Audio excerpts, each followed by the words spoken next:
connecting enterprises with customers emotions.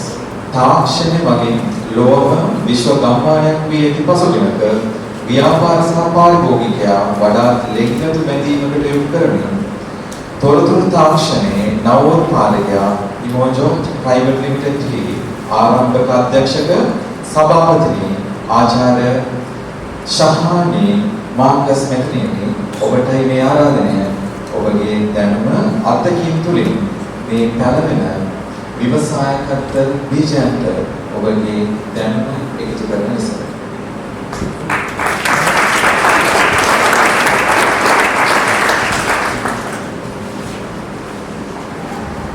Thank you, Stuti. මම ඊයේ තමයි දන්නේ සම්වත් සිංහලෙන් කතා කරන්න අවශ්‍යයි කියලා. ඉතින් I will try in English and Sinhala. මට සිංහල බැරි කමක් නෙමෙයි මට terms ටික දන්නේ නැති කමක් තමයි තියෙන්නේ මෙතන. ඉතින් මට සමාව වෙන්න වැරදියට කියවුණත් ඔයාලට තේරුම් නැත්නම් මේ පොඩ අදොස්සන්න මම මේක explain කරන්න බලන්න. So then මේ මොහොතක ඉස්සෙල්ලා මේ emoji ගැන මෙතන කියවුණා. The way I would explain it is we help other companies, businesses do customer-centric digital transformation. එතකොට මෙතනින් කියවෙන්නේ මේ ඒකේ කියවෙන්නේ අපි මේ build කරලා තියෙන platform එක මේ තාක්ෂණය මේ B2B ඒ කියන්නේ business to business ක්ෂේත්‍රයේ තියෙන ඒ area එකේ ඒක අපි build කරලා තියෙන්නේ ඔක අහලා ඇති artificial intelligence, big data, right? ඒ වගේ තාක්ෂණ එකතු කරලා තමයි අපි මේ software platform එක build කරලා තියෙන්නේ. මේක ඔයගලන් අහලා තියෙනවද software as a service SaaS platform කියන දේ අහලා තියෙනවද? කවුරුත් අහලා නැද්ද? සමහර ඒවා අහලා තියෙනවා. Okay. SaaS platform කියලා කියන්නේ දැන් ඉස්සරහෙම මේ මොකක් හරි මේ software එක යම්කිසි ව්‍යාපාරයක මේ deploy කරනකොට ඒක ඉස්සෙල්ලා මේ hardware ගන්න ඕන, computers ගන්න ඕන. හරි මේ ලොකු servers එහෙම අරගෙන ඉතින් හරි ලොකු cost එකක් තියෙනවා. ඒක ඔක්කොම අරගෙන ඊට පස්සේ තමයි මේ මුත්තු බාංග ඒකට deploy කරලා පාවිච්චි කරන්නේ.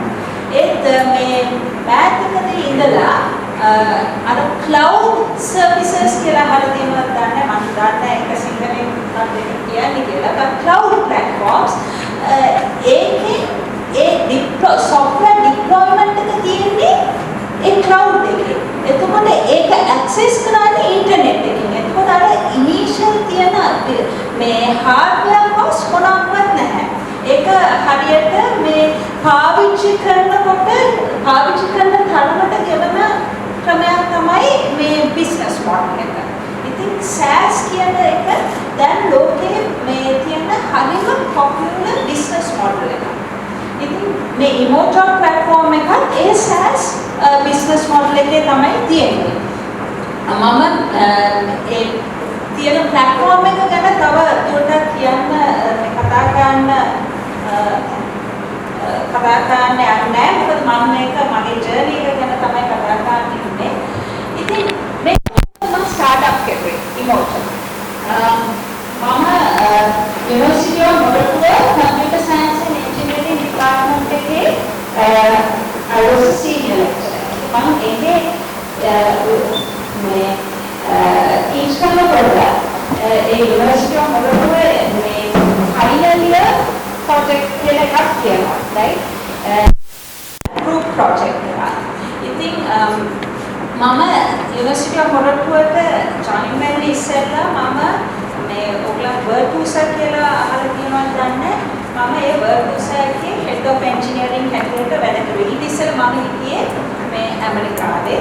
මම ලංකාවට ආවහම මම Virtusa වල head of engineering හැටියට වැඩ කළා. ඊට පස්සේ මම මේ ICTA පොතපොත තාක්ෂණ something agency ඒක තමයි ලංකාවේ e-government solutions දාන්නේ මම එහේ CTO හැටියට වැඩ කරුවා. ඊට පස්සේ තමයි මම University of මොරටුව join වුණේ. ඉතින් ඔයාලට තේරෙනවා මම මේ ඉන්ඩස්ට්‍රි එකේ වැඩ කරලා තමයි මම යුනිවර්සිටි එකට ගියේ. මේ ඊට ඉස්සෙල්ලා මම ඇමරිකාවේ ඉන්නකොට මගේ PhD එක අරගෙන පස්සේ මගේ first job එක තිබ්බේ startup එකක. මේ ඒක මේ මට ඒක ඒ කාලේ ගැන ගොඩක් කතා කරන්න පුළුවන් මට ඒකෙන් කියන්න ඕනේ ඒ මගේ ඇමරිකාවේ නිව්යෝක් වල ඒ ස්ටාර්ට්අප් එකේ වැඩ කරනකොට මට එතනදී තමයි තේරුනේ entrepreneurship කියන්නේ මොනවාද මේ ස්ටාර්ට්අප් එකක් අලුතෙන්ම කම්පැනි එකක් හදලා මේ කොච්චර වෙනස් විදිහට දේවල් කරන්න පුළුවන්ද කියන ඒ එක්සයිට්මන්ට් එක මට වැදුනේ ඒ කාලේ. ඊට පස්සේ මම ලංකාවට ඇවිල්ලා of course මේ වර්කුසාර වැඩ කරුවා. ඊට පස්සේ ICT agency එකේ වැඩ කරුවා. ඉතින් මට මේ University of Moratuwa students lab එක වැඩ කරනකොට ඒ final year project එක මට හිතුණා මම ideas දුන්නොත් students ලට ඒගොල්ලන් මොකද ඒ ළමයි හරිම දක්ෂයි ගොඩාක් capabilities ඉන්නවා. ඉතින් මම හිතුවා ඒගොල්ලන් group එකක් හැටියට මේ projects හොඳට කරලා ඊට පස්සේ ඒගොල්ලන්ට පුළුවන් නම් ඒ කරපු දේ මේ company එකක් හදන්න පුළුවන් නම් කොච්චර හොඳද කියලා. right ඉතින් මම ඒ අදහස ඇතුව මම පටන් ගත්තා ඒ final year projects වලට මගේ ideas දෙන්න to start up companies. ඉතින් මේ students ලා and මගේ තව as a educator මගේ තව goals තිබ්බා මේ මාර්කට් එක final year projects කරන කට්ටියට at least one conference paper එකක් කරන්න ඕන, right?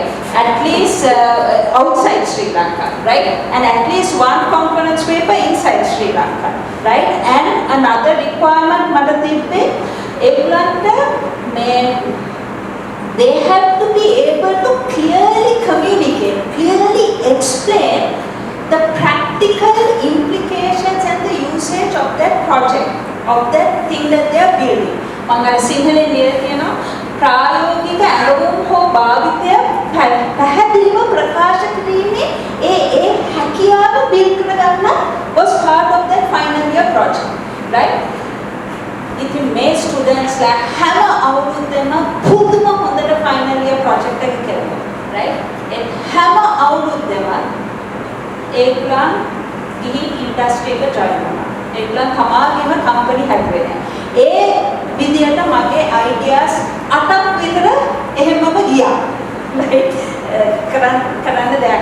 ඉතින් මම ඒ පාර හිතුවා මේ ඉතින් මේක I somehow wanted to do it. I was not going to give up. ඉතින් මම හිතුවා මම කොහොමද මේක වෙනස් විදියට කරන්නේ, right?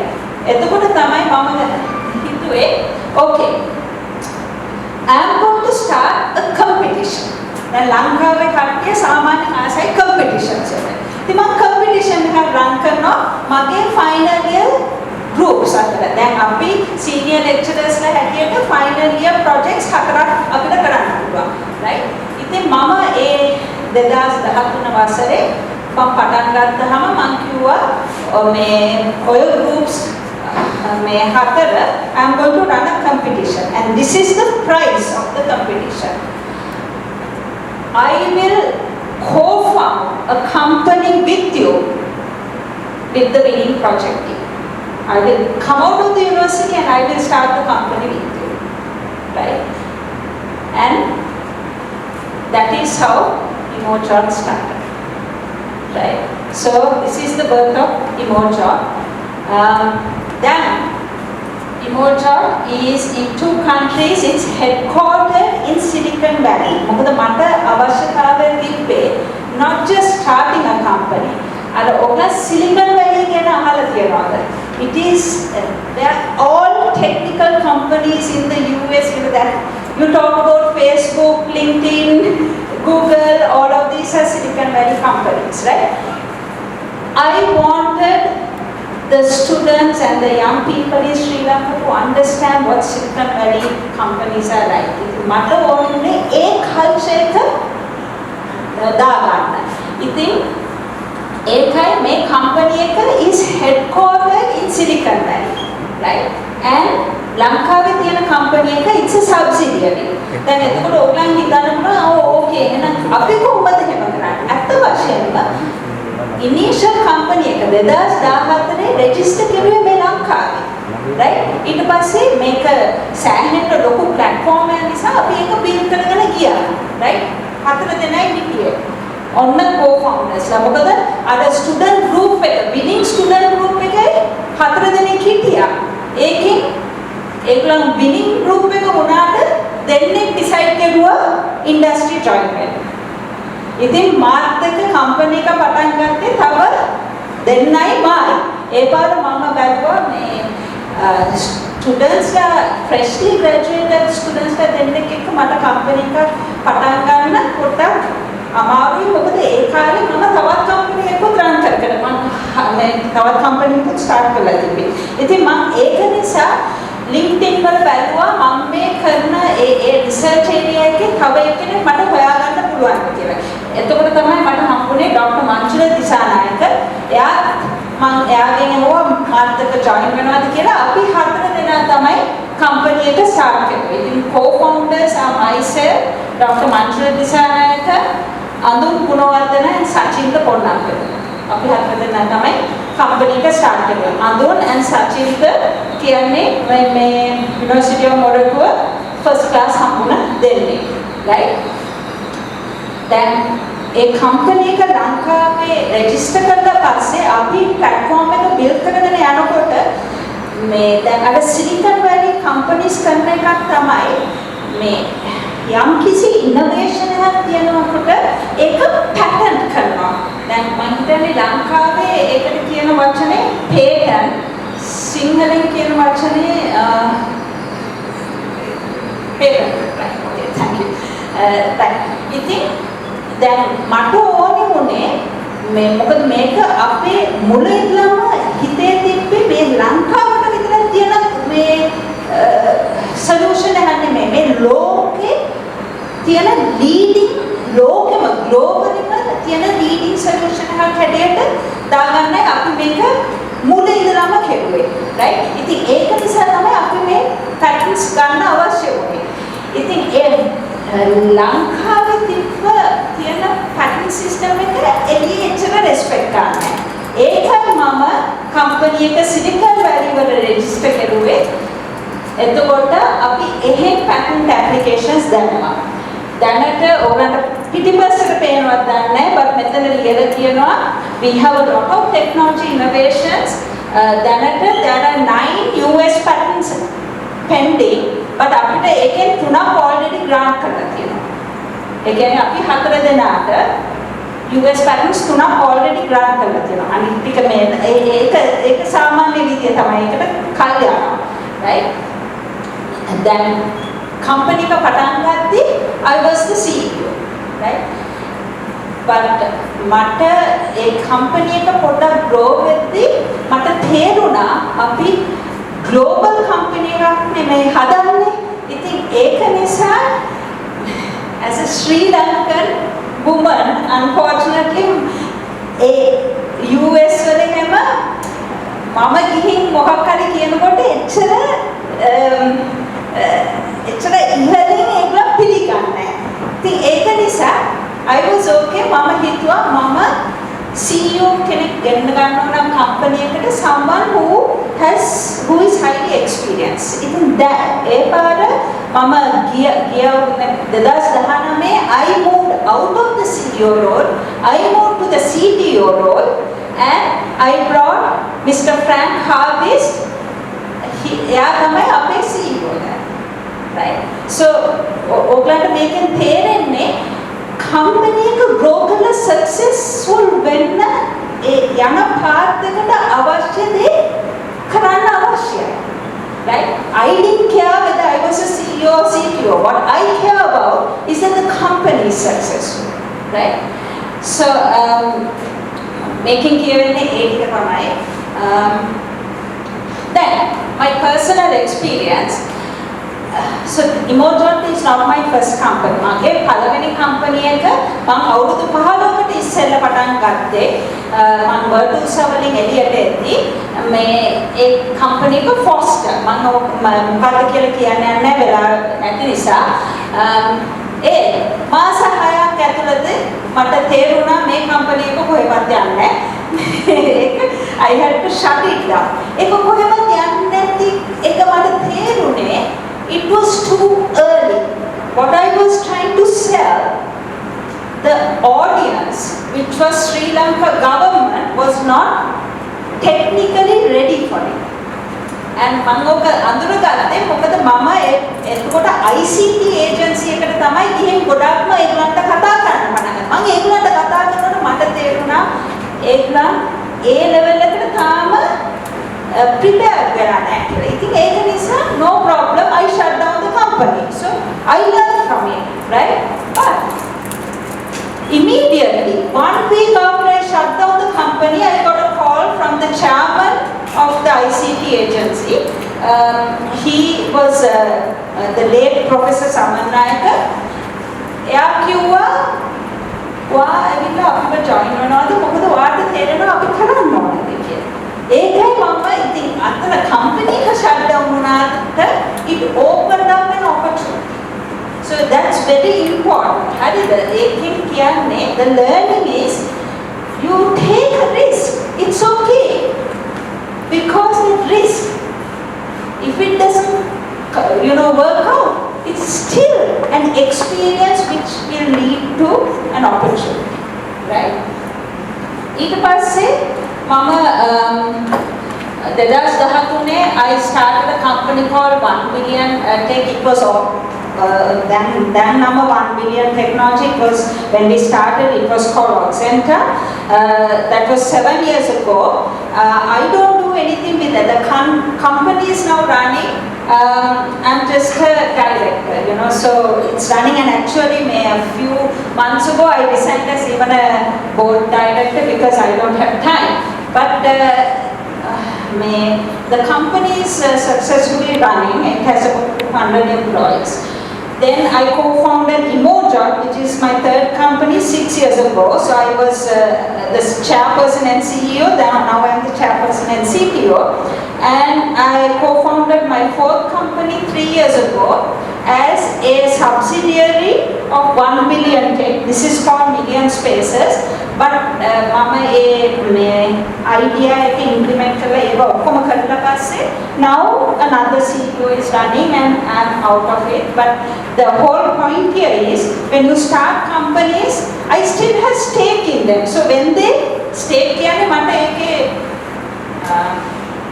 කොටසක් ඒ කියන්නේ company එක co-founder හැටියට මට ඒ company එකේ කොටසක් අයිති.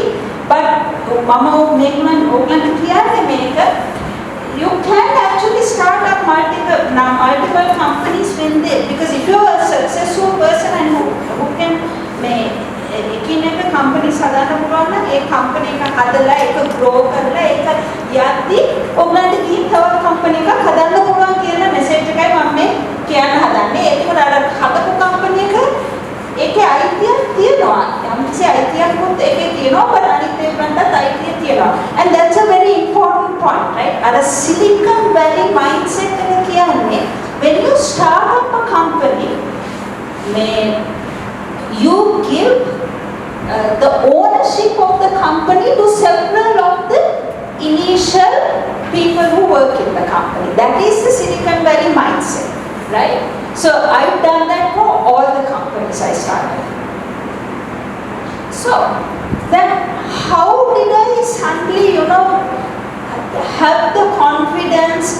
මම ඇයි මේක එකපාරටම මට මේක කරගන්න පුළුවන් වුණේ? මොකද මම ලංකාවේ හැදුන වැඩන එක්කෙනෙක් මම ලංකාවේ ඉස්කෝලෙන් එළියට එනකොට අර ඔයගලන්ට එහෙම තියනවද මම දන්නේ. ඒත් මම ඒ කාලේ සෑහෙන පොඩක් බයයි ඔය අලුත් ඒවා කරන්න. හරි? ඉතින් එතකොට මගේ මයින්ඩ්සෙට් එක කොහොමද වෙනස් වුනේ? right? It was because at some point මට ඒක තේරුණා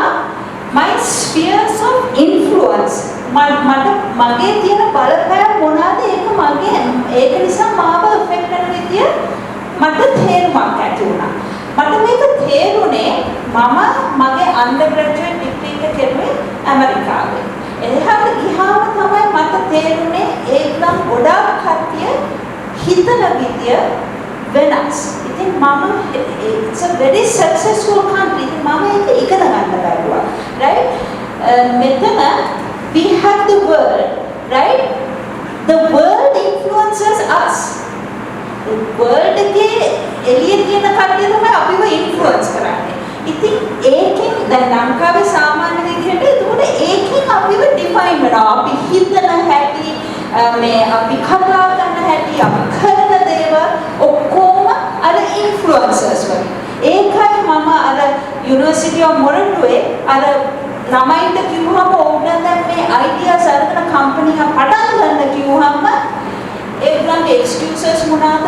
නෑ මගේ අම්මයි තාත්තයි ආස නෑ එහෙම කරනවට අපි මේ නමක් කියන මේ company එකට join වෙන්න ඕන. නැත්නම් මේ අර කියයි මගේ boyfriend කියනවා එහෙම කරන්න එකයි කියලා. ඉතින් ඕ වගේ එක එක excuses. එන්නේ කොහෙන්ද? අර එළියෙන් තමාලමේ එළියෙන් එන අදහස්. right? ඉතින් ඕක වැඩ. ඔහොම නෙමෙයි ඇමරිකාවේ ඉන්න entrepreneursලා හිතන්නේ. right? ඒගොල්ලන්ට තේරුමක් තියෙනවා my control is under me. right? And I can influence everyone around me. right? And that will affect everything else. That is a different kind of thinking. Just learn who you are and be who you are.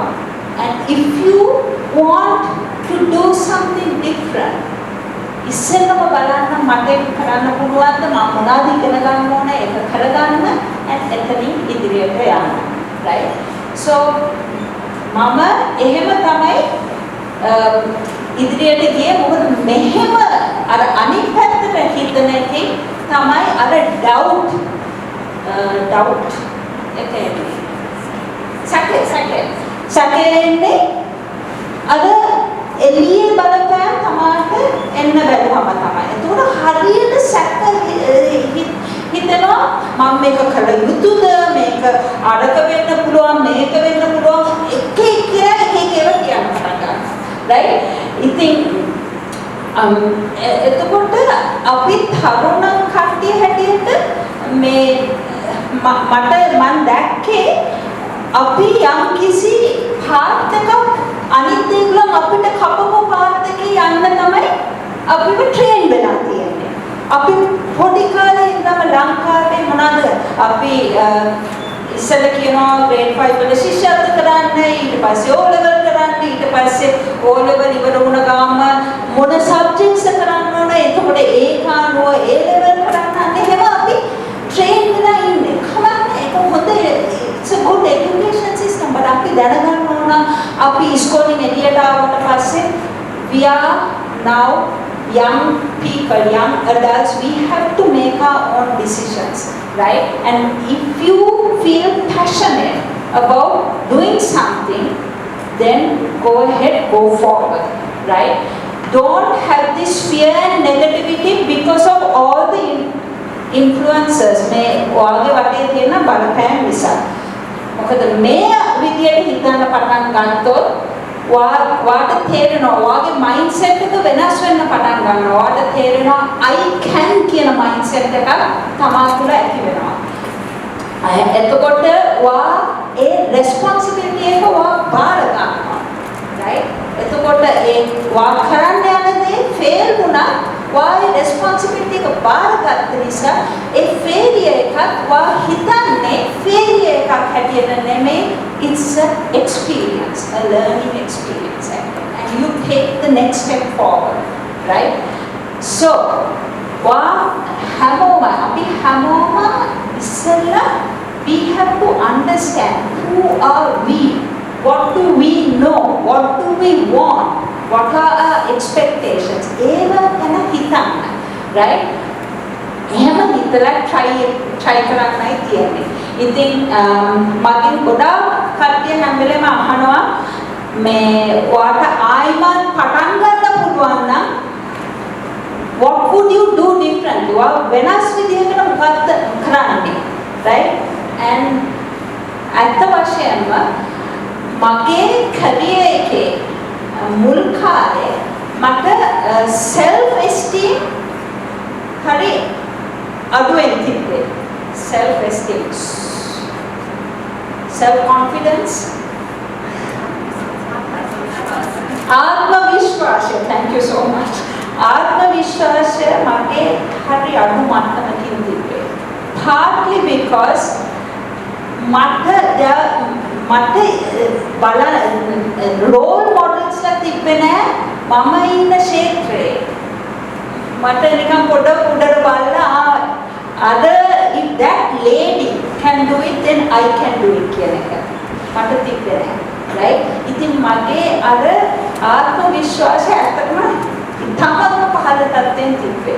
right? ඒ මම හිමින් ඒක ඉස්සරහට උඩට නග ගත්තා. right?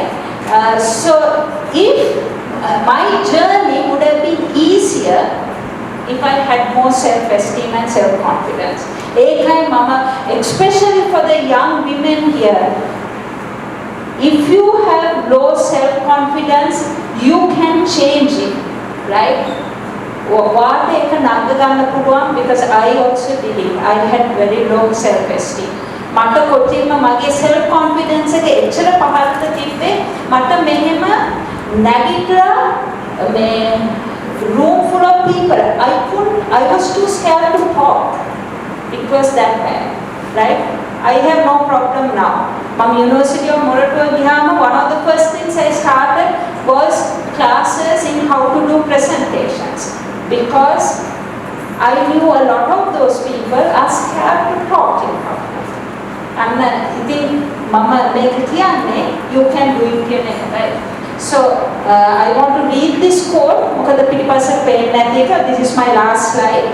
A bird sitting on a tree is never afraid of the branch breaking because her trust is not on the branch but on its own wings. Right? ඉතින් ඒ අර්ථ කැඩුනට ඒ පුරුල්ලට පියාඹන්න පුළුවන් කියන විශ්වාසය ඒ පුරුල්ලට තියෙනවා. Thank you.